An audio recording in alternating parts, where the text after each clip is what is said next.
I'm gonna do it again because I got to break Kevin's new record. I got to get back on the stage because this new record that Kevin got, I got to have it back, Kevin. You ain't keeping this record, whatever one it is. I got to have it back, baby.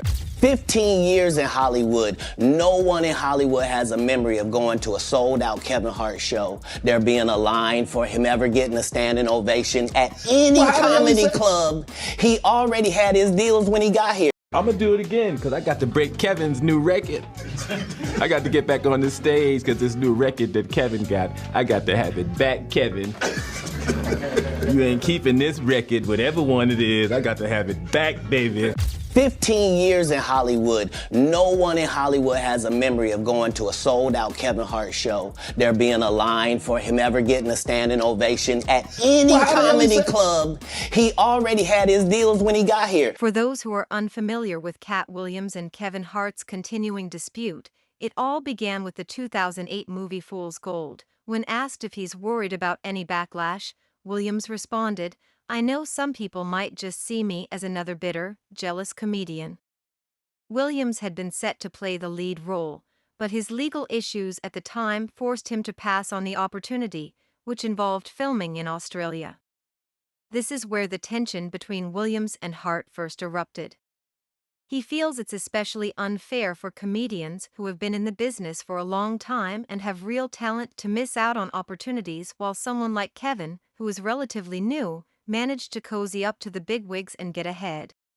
He already had his deals when he got here. Have we heard of a comedian that came to LA and in his first year in LA, he had his own sitcom on network television and had his own movie called Soul Plane that he was leading? No, we've never heard of that before that person or since that person. What do you think a plant is? For those who are unfamiliar with Katt Williams and Kevin Hart's continuing dispute, it all began with the 2008 movie Fool's Gold. When asked if he's worried about any backlash, Williams responded, "I know some people might just see me as another bitter, jealous comedian."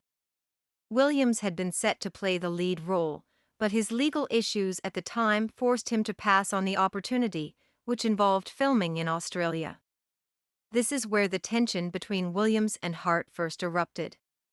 He feels it's especially unfair for comedians who have been in the business for a long time and have real talent to miss out on opportunities while someone like Kevin, who is relatively new, managed to cozy up to the bigwigs and get ahead. Are you not afraid about being blackballed again? These are some power people. What do you mean again? These people are not powerful. Satan can't create anything. That includes blessings for his people. That's why, do you know what the #1 job of somebody that sold their soul in Hollywood is? The whole Kevin Hart is a plant in the sector. Theory stems from a long-running Hollywood rumor that performers are sort of blackmailed into donning a dress on screen, akin to a WR of passage, in order for them to advance in the fame game. This isn't just Katt Williams who has been talking about this. Dave Chappelle also mentioned it in 2006 when he appeared on Oprah. Dave revealed the reason for turning down a massive $50 million offer from Comedy Central. He clarified that he wasn't interested in the money alone, since large sums of money sometimes come with strict conditions. Having been in show business since he was 14, Dave had heard and seen stories about what goes on behind the scenes. He gave examples, such as Martin Lawrence becoming successful and then abruptly brandishing a gun in the street and screaming that someone was trying to kill him, or Mariah Carey landing a $100 million deal only to be mysteriously labeled as crazy a few months later. When Oprah questioned Dave about hearing these tales, he was wary because of them. Dave explained that he had witnessed similar incidents in the past, and they always ended badly for someone whose career was about to take the next step. He felt under pressure to produce sketches that would make people laugh at him rather than with him. It was as though they were asking him to humiliate himself in order to get paid, but hold on, there's more to this story. Even Dave Chappelle remembered being asked to wear a dress for a movie he co-directed with Martin Lawrence. When he entered the trailer, he thought the dress was inappropriate, but it turned out to be for a scene in which Chappelle dressed as Martin's character snuck out of prison. It gets intense with writers, directors, and producers pushing, But Chappelle sticks to his guns, and in the end they come up with a new scene without the dress, and he's left wondering. They try to pressure him, saying it's a hilarious bit, but he stands his ground, saying he doesn't need a dress to be funny. Give me something funny to say. I don't need to wear no dress to be funny. What am I, Milton Berle? You know, we're going like this.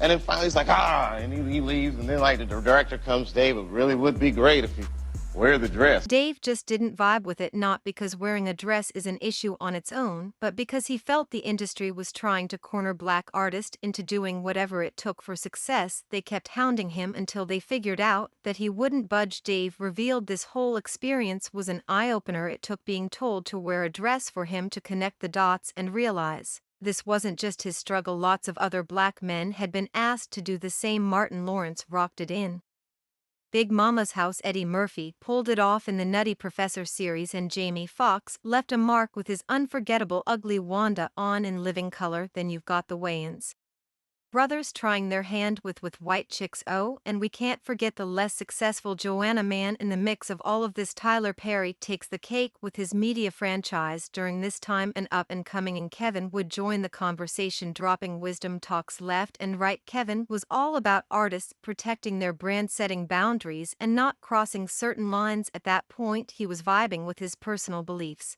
No dress drama in sight. When the topic of wearing a dress for a role came up, Kevin was straight up like, definitely haven't ran into to put on the dress. I mean, you know, you have to have boundaries. You have to have limits that you refuse to cross. You know, for me, I know what they are. They've yet to been challenged. But here's where it gets interesting. A year later, Kevin suddenly appears on an SNL skit wearing a dress, and his 99-year-old co-star, who is nominated for an Oscar, is not amused. Claims that Kevin is being fake and selling out began to circulate, and people began to ask questions like, hold up, weren't you just preaching about boundaries and protecting your brand? Fans felt hurt by a plot twist and called Kevin Hart out for doing exactly what he said artists shouldn't do. However, Kevin Hart completely changed his mind about wearing dresses and said, no way, I'm not putting on a dress. Then, when an opportunity presented itself and he thought the concept was hilarious, he said, why not? Kevin doesn't have to worry about what people are going to say about him wearing a dress because of the long line of dress-wearing people before him. Definitely haven't ran into to put on the dress. I mean, you know, you have to have boundaries. You have to have limits that you refuse to cross. Wow. I don't think anyone saw this one. But here's where things become complicated. When the money starts flowing, integrity seems to take a back seat. It's as though money has this magical power that makes people do things they swore they'd never do, and let's be real, when that paycheck is in sight, folks tend to show their true colors. However, let's go back a little to when Steve Harvey dropped that bomb about integrity. He didn't mince words when he said, give me 10 million, and Kevin, in defense mode, starts saying nobody force Martin Lawrence into Big Mama's House. Yes, you read that correctly, he was prepared to sacrifice his integrity for a large sum of money. Now, let's fast forward to Kevin Hart, who, after deciding to go into dress territory, finds that his career takes off like a rocket and he flies toward the comedy stratosphere, breaking records and becoming the highest-paid comedian of all time. Like a waterfall emerging from a storm, the garment seemed to be his golden ticket to the major leagues. While some people may argue that integrity should be sacrificed, in the end, Kevin is the one who is laughing all the way to the bank. Additionally, Monique has been making accusations about how Kevin left her hanging when she was going through a difficult period and was under pressure from well-known people like Tyler Perry and Oprah Winfrey. It's enough to raise your eyes to the roof, but hold on, there's more fascinating information about this bundle from 2021. Kevin Hart had the legendary Monique in his Comedy Gold Mines podcast, and let me tell you, things got spicy. They delved deep into Monique's life, her rise in the comedy scene, and where she stands today in her career. Now, if you're not familiar with it, Monique has had some long-standing beef with Oprah Winfrey and Tyler Perry. During their conversation, Monique poured her heart out about the struggles her family faced, describing it as being up against a wall, and that's when Kevin Hart, being the stand-up guy he has, stepped in to offer his support. He told Monique that she's like family to him, a mother and aunt, a sister, all rolled into one. But Hart didn't stop at comforting words. Oh no, he took action now. Hart admitted he didn't really know Oprah Winfrey personally, but he promised Monique that he'd reach out to Tyler Perry, and guess what, he did just that. After a heartfelt conversation with Perry, Hart came back to Monique with some promising news. Perry was ready to bury the hatchet and move past the drama. According to Monique, in a conversation with Shannon Sharpe, Hart, the voice of reason, encouraged Monique to follow suit, saying, "Leave all the negativity in the rearview mirror, Mo. We've got bigger things to accomplish together." But hold on to your hats, because Hart's generosity didn't stop there. The story gets juicy here. After Hart promised to help Monique get her talk show back on track, she was thrilled that having Kevin Hart as a producer could skyrocket any project. She excitedly tells her producers and her media production company, and they're all on board, thrilled at the prospect of working with such a big star. But there's a twist to the story. Hart not only offered emotional support but also extended a professional hand by proposing to partner with her and even offer to executive produce any project she wanted to bring to life. 2 weeks later, Monique receives heartbreaking news from her team. Kevin Hart's manager, Dave Becky, called them to inform them that Kevin had changed his mind. When Monique calls, she expects an explanation from Hart directly, but instead she gets a hazy assurance that they will discuss it on Tuesday and not to worry about it. He tells her that there was a miscommunication at the time and that they will discuss it on Tuesday. 2 years and crickets after that, Monique hasn't heard from Kevin at all. However, according to Thiel, we recently received a call from Kevin Hart's manager, Dave Becky, who stated that Kevin doesn't want to work with Monique. Therefore, despite what she may have told you, he doesn't want a relationship of any kind with Monique. But hold on, armchair detectives. Some fans are furiously accusing Kevin of having no intention of helping Monique in the first place.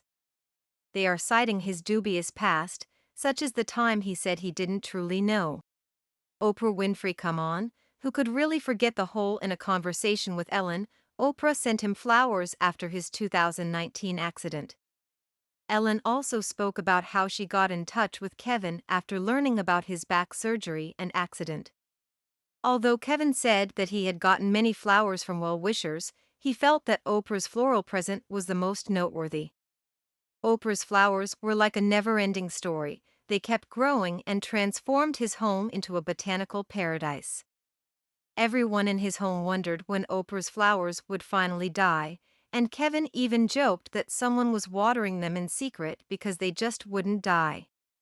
The flowers were so important that they took over the dining room table, where hearts were placed to eat rather than disturb Oprah's beloved plan. Now that he's claiming he doesn't really know her, that sounds suspicious. And then there's the wild rumors in the wild. It is said that if he had assisted Monique in reviving her career, it would have jeopardized his own career.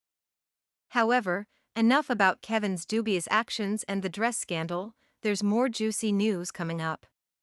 Let's talk about Diddy, who is currently dealing with legal issues.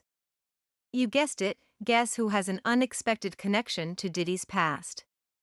Kevin Hart. There's this interesting video going around in which Diddy unintentionally reveals that he and Usher were once housemates. You may guess who was present to record this moment of revelation. In this candid video clip, Diddy finally remembers their shared living arrangements, remembering the playful arguments they had over who got the top bunk when Usher was just a young lad of about 10 years old. It's a bomb show.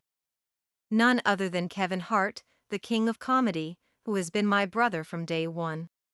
We used to wake up and, like, damn pause, but like say out uncovery that will undoubtedly get everyone talking given the amount of footage that is readily available and the recent federal raid on his residence.